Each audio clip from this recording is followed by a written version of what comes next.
नमस्कार दोस्तों, स्वागत है आपका मैथ्स कौशल में। दोस्तों, पिछले भाग में हमने 32 तक के प्रश्नों को हमने सोल्व कर लिया था। संख्या पद्धति का हमारा ये टॉपिक चल रहा है, तो अब हम 32 से आगे यानी कि 33वें प्रश्न को सोल्व करते हैं। अगर आपने मेरे चैनल को सब्सक्राइब नहीं किया है तो दोस्तों हमारे चैनल को सब्सक्राइब कर लीजिए।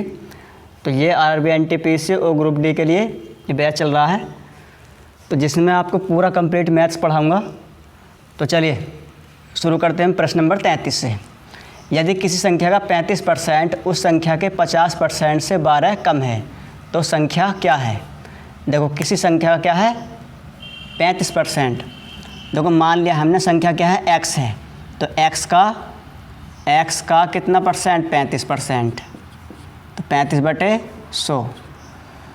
उस संख्या के 12% से 12 कम है, यानी कि 50% से 12 कम है, तो 50% मतलब 50/100 उस संख्या का। और कितना कम है, देखो माइनस का हो जाएगा, 12 कम है, ये हमने 12 कम कर दे। देखो ये क्या करेंगे, देखो अब हम एलसीएम कितना लेंगे इसका 100, 50 माइनस के 35। जब हर समान होता है तो अंश वाले जोड़ अथवा हम घटा सकते हैं, तो 50 में से 35 घटाओ तो 15x बराबर कितना 12। अब इसको आप भाग कर सकते हैं। देखो 3 पंजे 15 और 3 चौक 12, 5 से इसे काट सकते हैं हम कितनी बार 20 बार। तो x का मान कितना आ गया 20 और चौक कितना हो गया 80, तो संख्या क्या है वो 80 है, ऑप्शन नंबर डी। चलिए अगला प्रश्न हम देख लेते हैं क्या है। प्रश्न नंबर देखो 34 पढ़ेंगे। 88 से पूर्णतः विभाजित होने वाली 4 अंकों की सबसे बड़ी संख्या कौन सी है।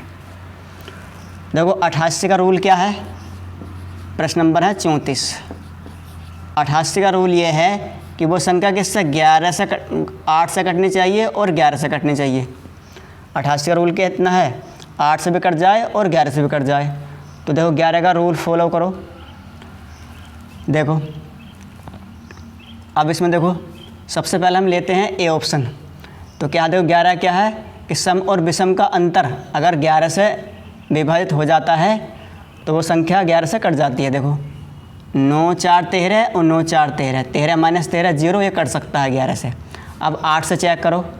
8 से चेक करने का नियम क्या है कि लास्ट के 3 डिजिट अगर 8 से कट जाते हैं तो समझो वो संख्या 8 से डिवाइड हो जाएगी। तो 99 44 को अगर हम 8 से भाग करेंगे तो कितना आएगा, देखो 8 एकम 8 बचा 1 हो गया 19, 8 दूनी 16 बचा 3, उतार लेंगे कितना 4, और 8 चौक 32 बचा 2 हो गया 24, 8 तिया 24। तो इसका अर्थ क्या हो गया, ये संख्या किससे 8 से कट जाएगी और इस संख्या कितने 11 से भी कट जाएगी। क्या संख्या ये 8 से कट सकती है 768, देखो 8 से नहीं कटेगा ये। और ये देखो 988, ये भी नहीं कटेगा। और 88 तो 8 से कट जाएगा, लेकिन सबसे छोटी हमें तो निकाली सबसे बड़ी संख्या, ये है छोटी संख्या। तो सबसे बड़ी संख्या कौन सी है, इसमें यही है फिर ये ऑप्शन। चलिए प्रश्न नंबर हम 35 की ओर बढ़ते हैं। क्या है, 3 के प्रथम 5 गुणजों का औसत क्या है। तो 3 के प्रथम 5 गुणज हम निकाल लेंगे यहाँ से। कितने हैं, देखो 3 के प्रथम 5 गुणज, पहला कितना 3 एकम 3, दूसरा 3 दूनी 6 और चौथा कितना हो गया 3 तिया 9 और 3 चौक 12 और 3 पंजे 15। 3 के प्रथम 5 गुणज आ गए। अब निकालना हमें इनका औसत। इनका औसत क्या होगा, देखो तो देखो औसत कैसे निकालते हैं। पहली संख्या और लास्ट वाली संख्या को आप जोड़ दो और बटे 2, 3 प्लस के कितना 15 और बटे कितना 2, और 15 3 कितना हो गया 18 और बटे 2, 2 से भाग करेंगे इसको तो 2 9 18, तो कितना बी ऑप्शन। चलिए आगे बढ़ते हैं प्रश्न नंबर 36 की ओर। प्रथम 50 प्राकृतिक संख्याओं का औसत कितना है। देखो प्रथम 50 का निकालना है हमें, सवाल नंबर 36। प्रथम 50 का हमें निकालना है तो क्या करेंगे 1 प्लस के 50, क्योंकि प्राकृतिक संख्याएं हैं और प्राकृतिक संख्या क्या होता है 1 से प्रारंभ होती है, और बटे 2 हमें इनका औसत निकालना है। तो 51/2 भाग करेंगे तो कितना आएगा 25.5, 25.5। तो कौन से ऑप्शन में है 25.5, डी ऑप्शन में। स्पीड के साथ दोस्तों हम प्रश्नों को हल करेंगे। चलिए, ये सारे प्रश्न दोस्तों मैंने बुक से लिए हैं घटना चक्र की, और सब ये जो है क्वेश्चन ये प्रीवियस के आए हुए क्वेश्चंस हैं, जो पिछले आरबी एनटीपीसी और ग्रुप डी में ये आए हुए क्वेश्चन हैं। देखो 125 मीटर लंबी एक रस्सी को 2/1/2 मीटर की एक समान लंबाई के कितने टुकड़ों में काटा जा सकता है। देखो 125 लंबी मीटर एक क्या है, रस्सी है। इसको हमें क्या करना है, 2/1/2 मीटर के एक समान लंबाई के कितने टुकड़ों में काटा सकता है। जो कितने टुकड़ों में काटा जा सकता है, इसका मतलब इसके क्या है, छोटे छोटे टुकड़े बनाने हमें, तो क्या हुआ, सिंपली भाग कर देते हैं 2/1/2, या इसमें कितने टुकड़े होंगे या कितने टुकड़ों में बांटा जा सकता है, तो सभी का एक ही अर्थ है, क्या करना है, भाग करना होता है। देखो 2 दूनी 4 1 5/2 इसे हम सॉल्व करेंगे तो 125 और बटे कितना 5/2, और 2 कहाँ जाएगा ऊपर ये, तो अब 125 और गुणा का 2 और बटे कितना 5, 5 से काट देंगे 25 5 125, और 25 की गुणा 2 से करेंगे 25 दूनी 50, तो कितना आ गया 50, सी ऑप्शन। चलिए प्रश्न नंबर हम 38 देखते हैं क्या है।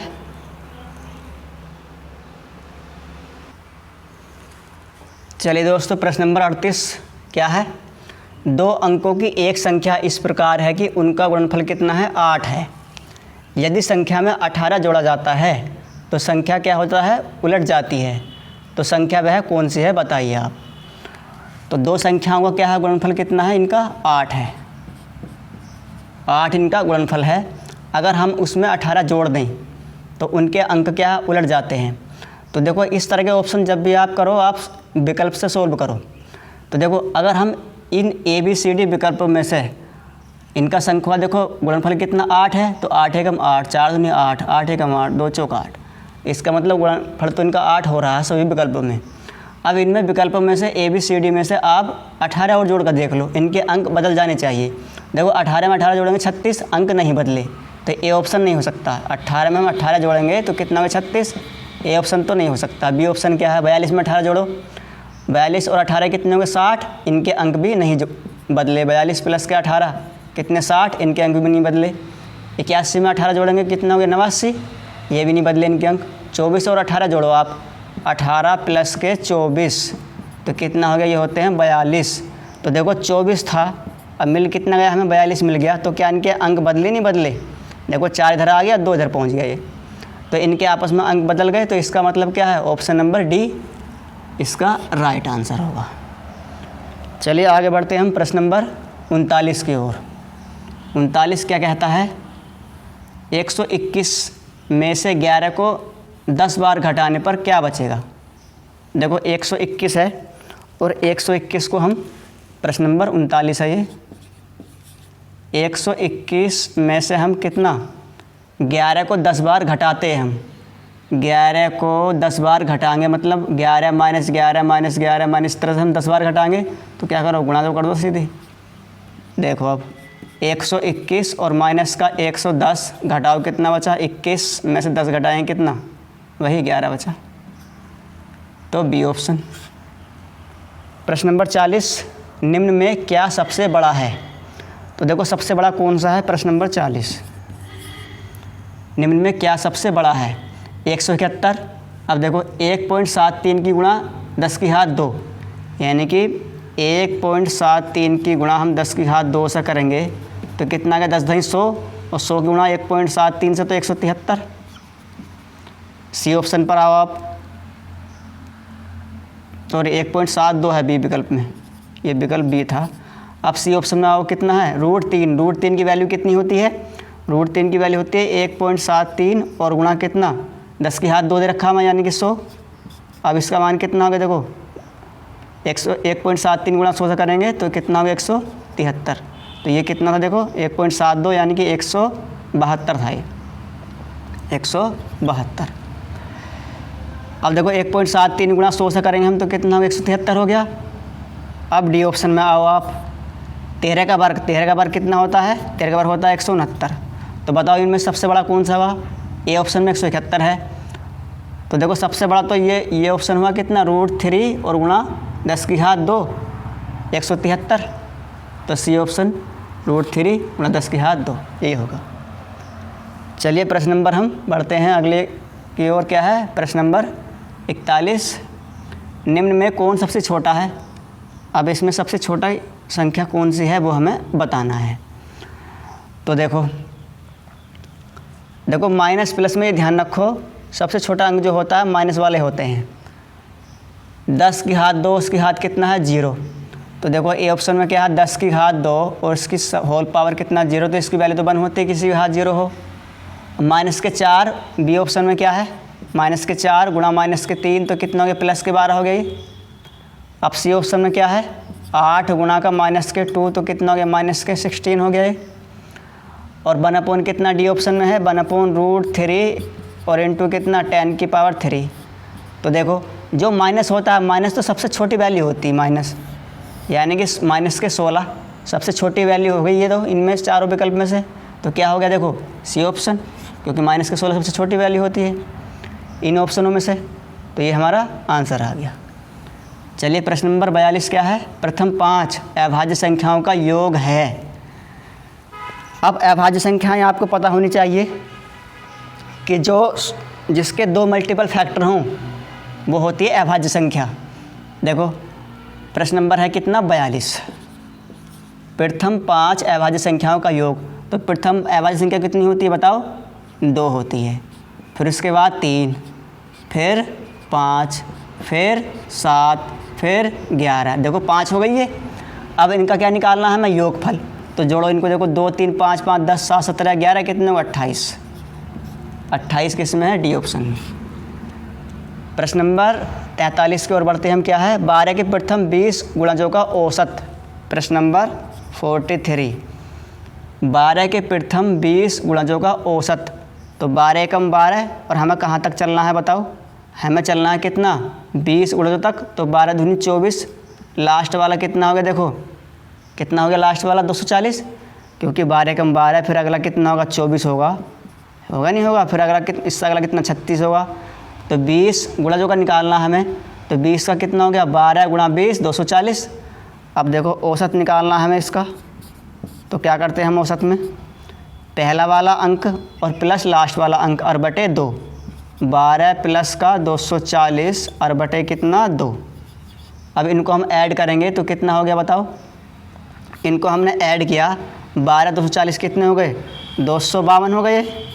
252 को आप 2 से भाग करेंगे तो बताओ कितना आ गया 1 और ये 13, सॉरी 26 बार जाएगा ना ये। 2 एकम 2 और 2 दूनी 4 2 छक्का 12 126 सी ऑप्शन। तो चलिए हम अगले प्रश्न को ले लेते हैं दोस्तों।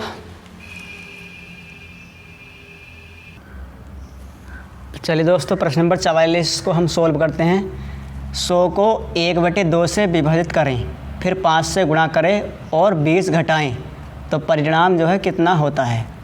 तो देखो 100 को क्या किया हमने 1/2 से हमने भाग कर दिया, फिर उसको हमने 5 से गुणा कर देंगे, 5 से गुणा कर दिया और इसमें से हम क्या कह रहा है सवाल में फिर वो 20 घटा दो तो परिणाम कितना आएगा। देखो 2 ये ऊपर जाएगा इसी गुणा में 100 की, तो 100 गुणा 2 200 और गुणा 5 कितना आ गया 1000। 1000 में से हम 20 घटाएंगे तो कितना बचेगा बोलो 980।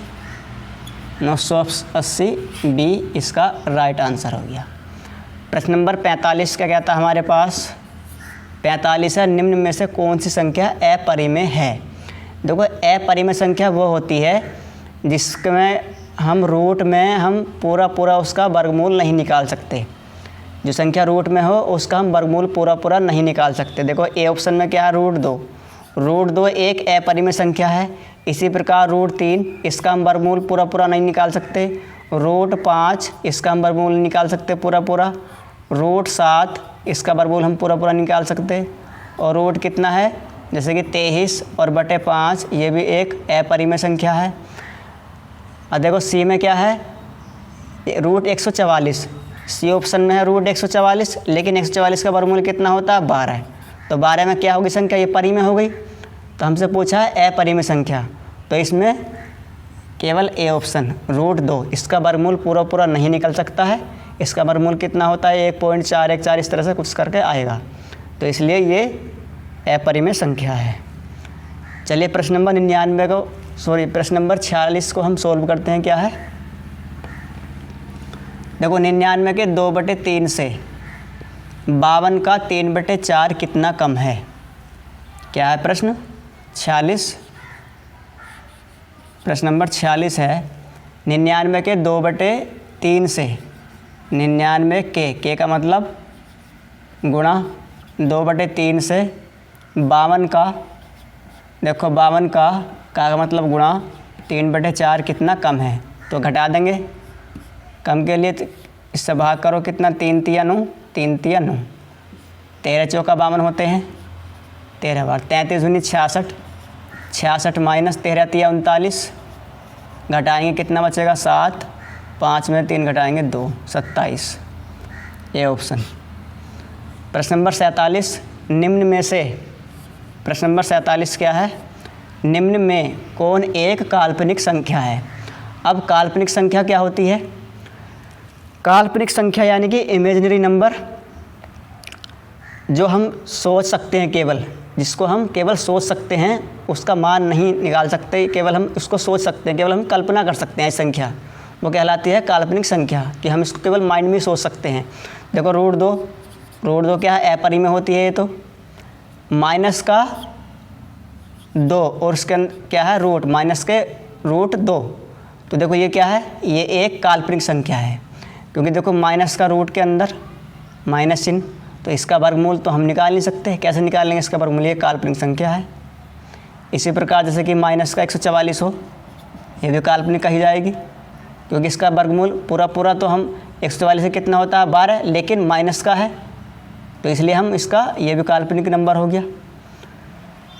तो चलिए प्रश्न नंबर 48 की ओर बढ़ते हैं हम। क्या है, निम्न में कौन सी संख्या अभाज्य संख्या नहीं है। अब देखो वह संख्या बतानी है कि जो इसमें अभाज्य ना हो, यानी कि फिर तो इसका मतलब भाज्य होगी वो। तो देखो प्रश्न नंबर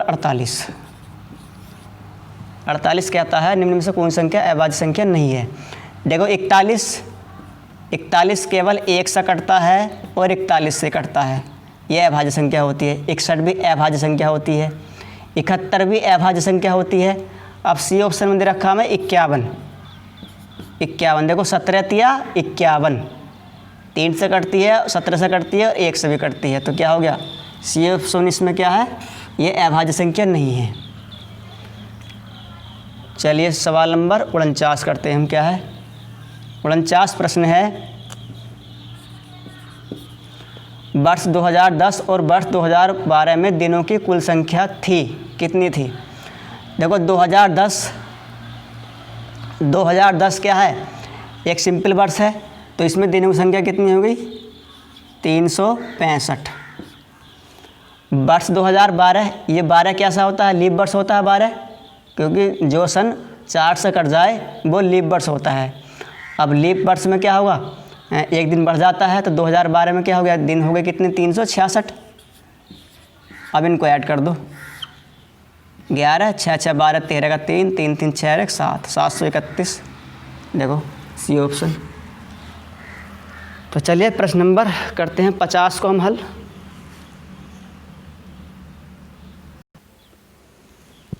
तो प्रश्न नंबर 50 देखते हैं क्या हम। प्रश्न नंबर 50, देखो प्रश्न नंबर 50 क्या, 1265 में से क्या घटाया जाए कि प्राप्त संख्या 29 से पूर्णतया विभाजित हो। देखो 29 से पूर्णतया विभाजित हो, इस तरह के सवालों में सिंपली भाग कर लिया करो आप। 1265 को करो भाग, कितनी बार, देखो 4 बार, ये 9 चौक 36 का 6, कैरी 3, 4 दूनी 8 3 11, घटाएंगे 0 1 और 5।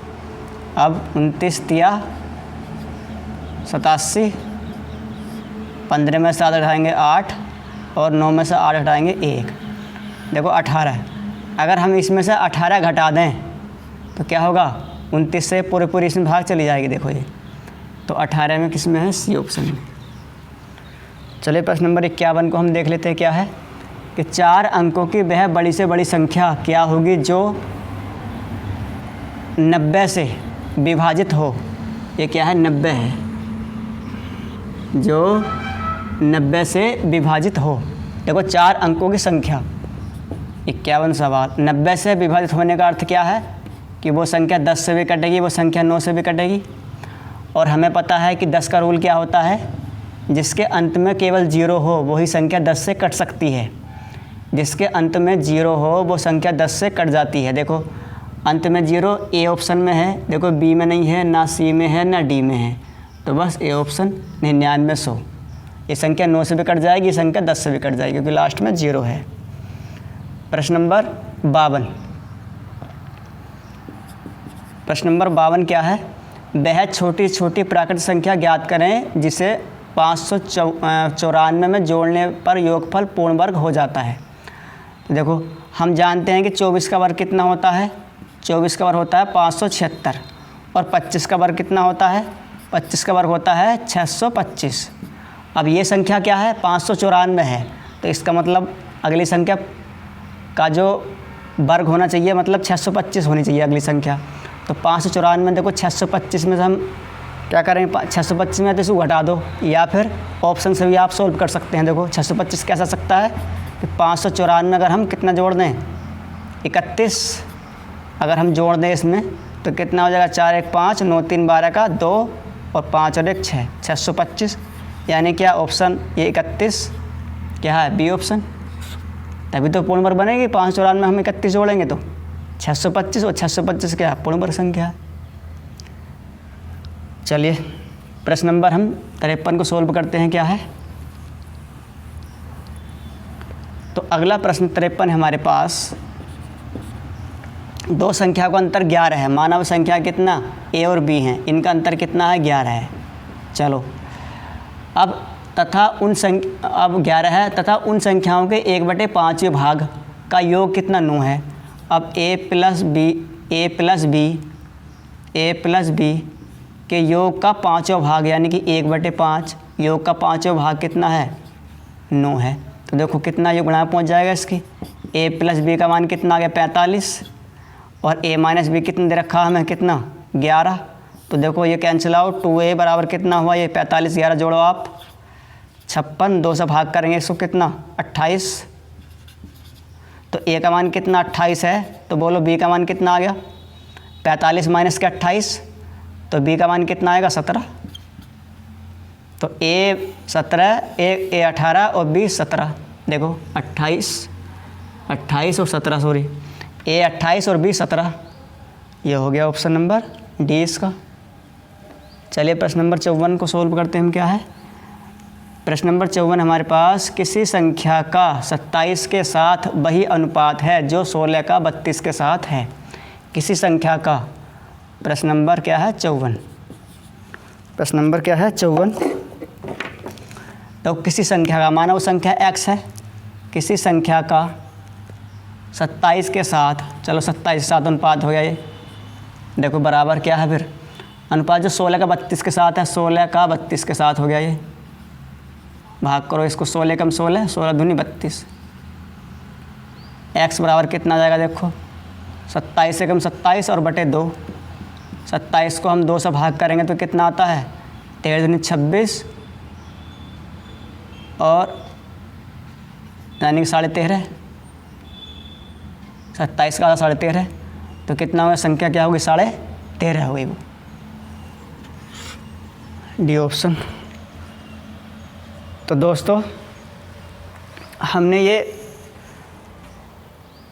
2 भागों में इसको डिस्कस किया। संख्या पद्धति में मैंने बहुत सारे प्रश्न लिए हैं। अगर आपने पिछला भाग नहीं देखा है तो आप वो पिछला भाग भी देख लीजिए, क्योंकि उसमें भी इम्पोर्टेंट प्रश्न हैं और इस वाले भाग में भी। तो चलिए दोस्तों, वीडियो को शेयर कीजिए दोस्तों के साथ, और हम मिलेंगे अगली वीडियो में। तब तक आप हमारी पिछली वीडियो को देखिए। तो ठीक है, हम अब अगला चैप्टर शुरू करेंगे इसके बाद, और घनमूल, घन, ये सभी चैप्टर हम पढ़ाएंगे। घटना चक्र की बुक से मैंने इतने भी सारे प्रश्न ये लिए हुए हैं। तो ठीक है दोस्तों, मिलेंगे हम अगली वीडियो में। तब तक के लिए जय हिंद, जय भारत।